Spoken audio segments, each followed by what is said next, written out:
Hi, good morning guys. Dito na naman tayo sa ating morning walk. Kakarating ko lang. It's 5:07 na. So, let's start na para marami pa tayo magawa today. Kailangan gawin natin productive yung araw natin everyday. Nakikinig pala ako ng rosary guys. So, while walking, kinig muna ako ng rosary. Good morning!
Pawis ako ngayon guys. Nakalimutan ko magdala ng ng towelette.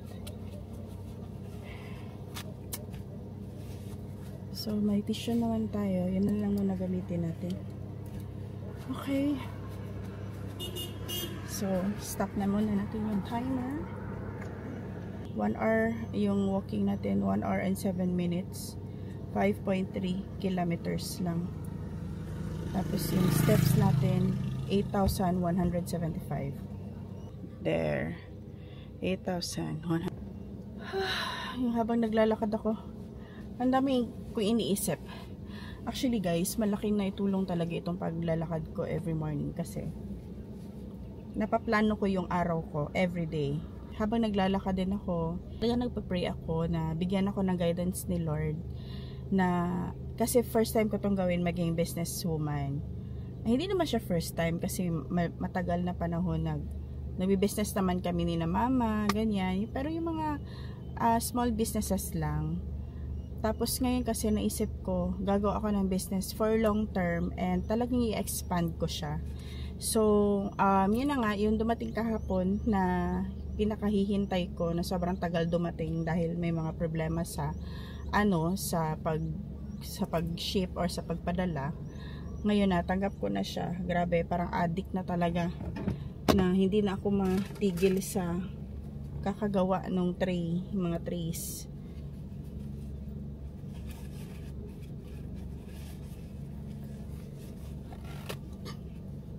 And then yung plano ko rin na bumili ng mga bagong silicone, yung mga bagong molds pag nakabenta na ako nung first batch ko. Tapos, today din pala, aalis ako. Meron akong, maghanap ako ng yung pigment para doon sa plaster of Paris. Kasi yung binili ko na acrylic paint, hindi siya nagwo-work. Like, hindi siya effective doon para sa plaster of Paris. Bili mo tayong pandesal and ulam. Luto na ka guys. Paulit na po. Okay, sige, bye-bye.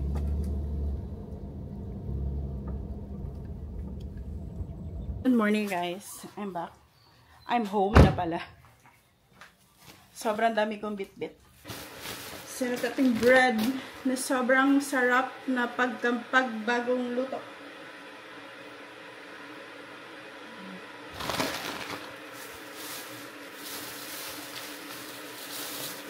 Yun yung ulam natin. Bumili rin ako ng bulag. Hi, I'm done with my breakfast. Let's make this day productive. Papakita ko sa inyo yung ginawa ko kagabi. Hindi ko na naipakita sa inyo kasi medyo late na yun. Ito, this one. Iba lang yung color niya ba, parang gray. Hindi kagaya nung first na binili ko kasi white yung color. Ito naman medyo gray. Pero maganda siya tingnan guys, diba? Looks good. Ito nalagyan ng ano, linisan natin dito. Tapos ito tanggalin pa natin. Yan. Yan na ating project. So ito na yung ating plaster of Paris. Sinara ko lang. Hello guys, tapos na ako naligo. So maglalagay na tayo ng sunscreen natin. And maglalagay din tayo ng sheer. Ito sa BLK. Kasi syempre nakaharap tayo sa computer, kailangan natin ng sunscreen. Itong screen pala, later ko lang din nalaman, yung screen pala mag-cause din ng mag-itim yung mukha natin. That's why kailangan din natin ng sunscreen. So hindi ko alam, search niyo na lang ang explanation bakit. But yun lang alam ko. So that's why every time nakaharap ako sa computer, nag-sunscreen na talaga ako.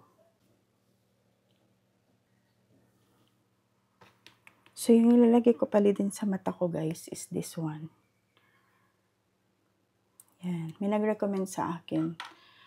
Actually, for contact lenses to siya.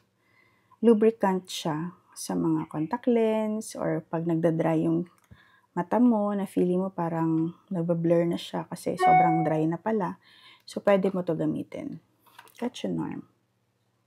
So, bumili na ako ng isang box kasi binibigyan kasi ako ng kapitbahay, tapos medyo nahihiya na rin ako na lagi akong binibigyan or nanghihingi ako.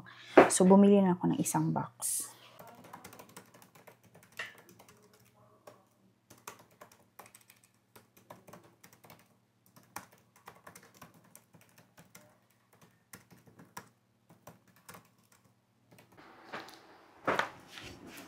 Let's eat watermelon, guys. May tendero dito. Nag-ikot-ikot sa village. Bumili ako ng watermelon. Seedless.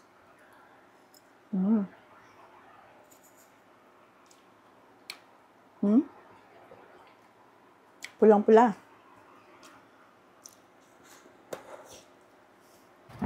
Hi guys. Tapos na ako nag-work.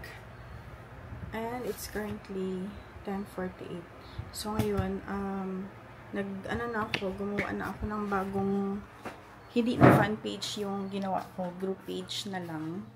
Gumawa ako ng bagong group page para sa mga binibenta kong damit, na mga pre-loved na mga damit.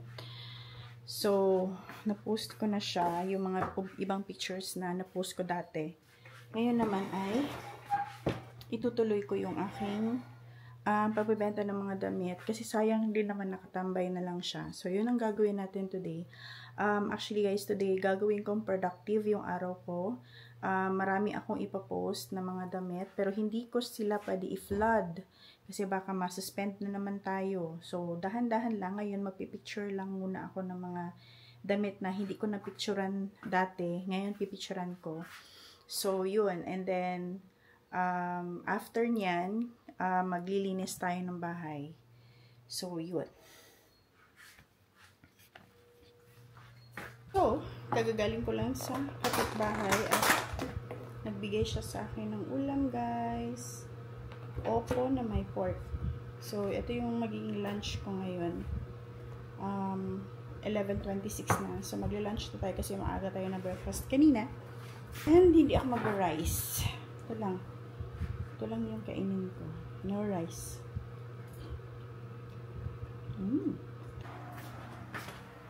Watermelon. Super pula ng ating watermelon.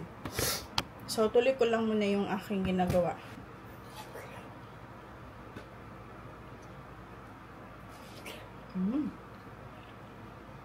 Sobrang tamis.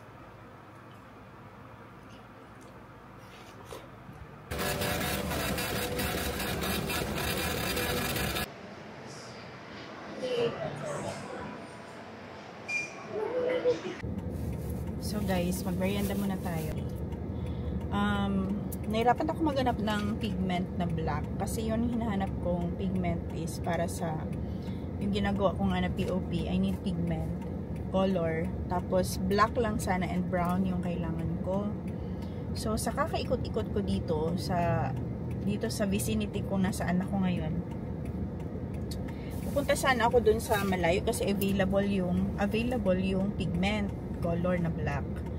Pero super duper layo dito. So iniisip ko, kung pupunta ako dun sa medyo malayo kasi dito, baka maabutan ako ng traffic. So chinek ko dito sa sa SM, meron daw available sa SM na craft lounge, pero hindi ko alam kung may pigment sila doon. Yung meron lang dito is paint color. Tapos, tinatry ko silang tawagan.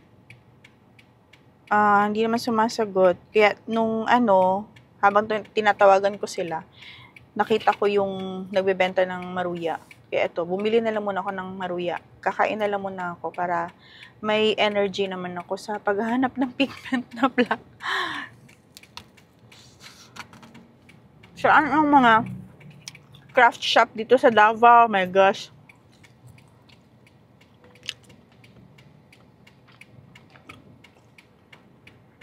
Nandito ako sa kanilang page. Sa Facebook fan page nila. Wala. Paint colors lang, pero walang pigment. Or baka meron, kasi may may acrylic color sila. Ang tanong, magkano ito? Baka hindi ko afford, guys. Black lang kailangan ko.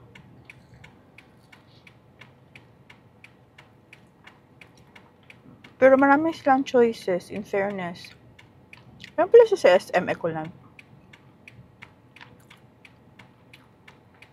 So, I think I need to go to this store. Kasi kung pupunta ko dun sa malayo, meron nga available, pero malayo naman din. Anyway, tapusin ko lang yung merienda ko and then go na tayo sa SM. Malapit lang naman dito. And then, kasi ako pwede mag-live. Kasi may juice ako dito.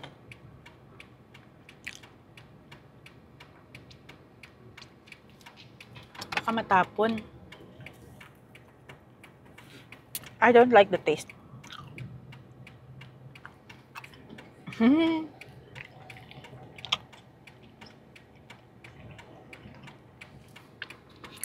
This is buko juice.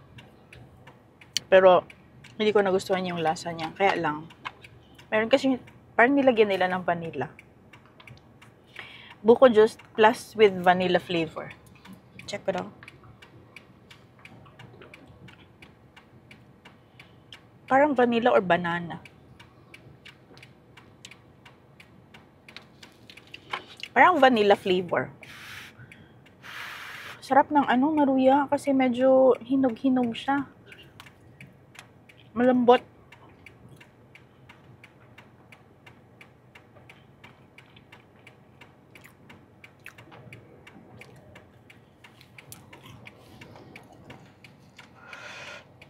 Mainit, guys.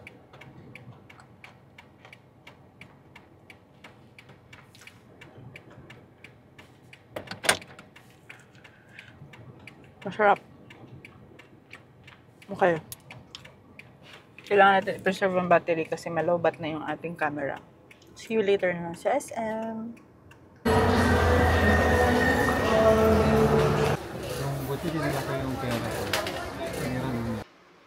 Hi guys! Good evening. 9:31 na ng gabi. And pagod na ako. I'm tired.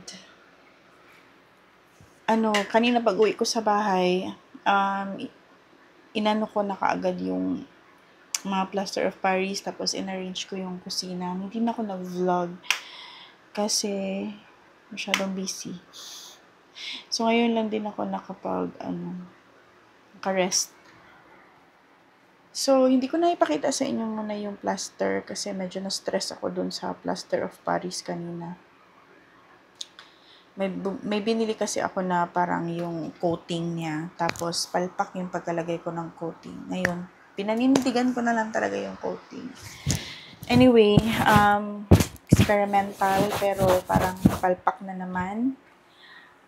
Hindi ko alam kung paano ko siya ibenta pa, pero sige lang. Kakayanin ko to. Anyway, magpapahinga na ako guys. I will sleep na kasi maaga pa ako.